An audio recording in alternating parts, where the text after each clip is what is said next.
ano masasabi nyo na si Yorme mismo ang nagbigay sa inyo ng financial assistance? Siya mismo ang nagdala po, hindi na kayo pinahirapan pa. Papasalamat nga kami kay Mayor kasi siya mismo ang punta sa amin dito sa Balot. Maraming salamat, Mayor. Hindi lang financial assistance. Ayan, may bigas pa po. Extra pasaing. Ayan. Kayo po. Nagpapasalamat ako kay Yorme sa binigay niyang bigas at saka pambili ng gamot ng asawa ko.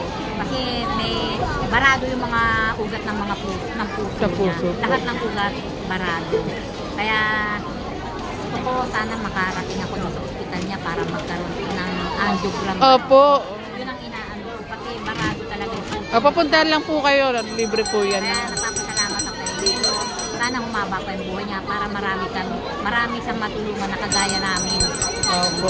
Mensahe ng ano po, malapit na po ang kanyang kaarawan. May mensahe po ba kayo sa palapit niyang kaarawan? Sana bigyan siya ni Lord ng mahabang buhay para marami siyang matulungan na kagaya namin.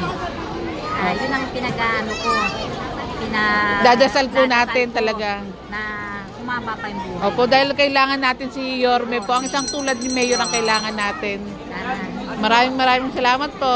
Thank you, Yorme, sa binigay mo na pera at saka bigas. May pansaing na ako.